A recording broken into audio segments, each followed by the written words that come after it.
and lie about our law enforcement, and you tell them that they're mistreating 5-year-old girls, what do you think is going to happen? When Democratic politicians incur doxing, when they encourage us to unmask ICE enforcement officers, what do you think is going to happen? Yeah, but the same thing could be said about Pizzagate. You guys remember Pizzagate? The right has a bunch of lunatics too. QAnon, you guys remember QAnon? Were they not accusing left-wing politicians of being PDF files? Were they not doxing restaurants, random pizza parlors? It's the same thing, bro. Both sides do it. Both sides. I don't understand how people in this country have such a fucking myopic goldfish memory. The niggas can't remember what happened 3 months ago. They can't remember what happened 4 months ago, contents. It's like both sides have amnesia. You're all of you are demons. The real thing is, if we want to start pointing fingers and accusing people, all of you are demons. The politicians on the left are demons. The politicians on the right are demons. All of you are fucking demons, bro. The whole lot of you. Jesus Christ. The mayor of Los Angeles encourages trash humans to get in the face of our law enforcement. What do you think is going to happen? What's going to happen is political violence, and political violence has gotten out of control in this country. We got to stop it. We got to condemn it. And that starts, unfortunately, at the very top of the Democratic Party. Ay, ay, ay. See what I mean? See what it's like I don't know what to even fucking say, because it's like what he's saying is true until he got to the part where he said the Democratic Party. All he had to say is it needs to stop at the top of both parties. Replace Democratic Party with both parties, and then you have a correct, coherent sentence, bro. This guy, bro, the pointing fingers, it's like kindergarten. We're in kindergarten, bro. We're literally back in kindergarten. This is Chuck E. Cheese as fuck. You want to stop political violence, stop attacking our law enforcement as the Gestapo. If you want to stop political violence, stop telling your supporters that everybody who disagrees with you is a Nazi. But look, this is the one time I'm going on the side of the left here, because the right also does this. Oh, you're communists. They're all socialist communists. It's like, what? And when they call you a socialist communist, that's a dog whistle for authoritarian communists, and it's telling their people, we got to get rid of this guy. It's the same thing, bro. Just replace the words. It's the same thing. Want to stop political violence? She says Fuzzy reference. The way that we stop political violence in this country, and we got to do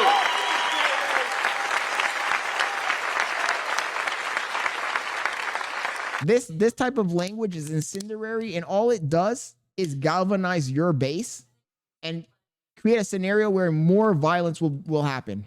More violence is going to happen. Watch.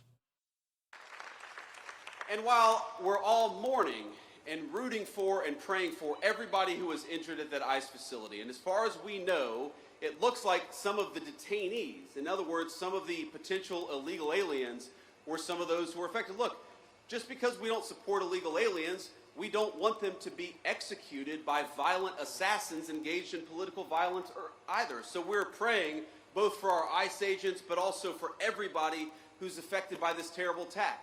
But that was an ICE facility. And as these guys behind me know, and a few of our police officers know, police officers writ large face too many threats of violence all across the United States of America. And we know where it started. We all remember the summer of 2020, when all of these violent protesters were encouraged to treat police as the enemy instead of as the solution. I do agree with that take. I'm sorry for all the left-wing people, but I do agree with that take. The whole ACAB bullshit, the whole defund the police, horrible fucking optics, bro. I don't understand how the Democratic Party, when they have a problem with governance, when they have a problem with police, instead of them framing it in a positive light, they should have said, let's retrain the police. The slogan should have been retrain, re-educate. But instead of them using the phrase, let's retrain the police, let's re-educate the police, they say defund the police. Are you fucking serious? Abolish the police. Are you fucking serious? All cops are bastards. ACAB. Like, come on. They always pick the wrong narrative, contents. Pat, they always pick the wrong narrative. The same thing with Black Lives Matter. Instead of making their slogan, all lives matter, They pick Black Lives Matter. It's inherently divisive. It's like they suck at marketing. They suck at marketing, bro. Take 1,000 police officers, you'd find one person who didn't do something perfect and use that one guy to tarnish the other 999 police officers. Well, the thing is that the people on the left love the virtue signal. That's the problem. So in an attempt to virtue signal, they pick the wrong phrasing because they cater to their extreme. Look, on the right, when the right wants to grift and they come up with a think tank, the think tank name is always something Orwellian, like fight for the freedom of thought.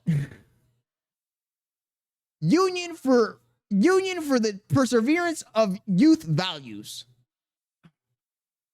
Liberty and Justice Foundation. Like they always, the right is so much better at coming up with slogans and names. Make America great again. The left would have made some stupid phrase like, make America less racist. And it's like, that's a divisive title, bro. You're not going to get anyone on your side with that fucking language.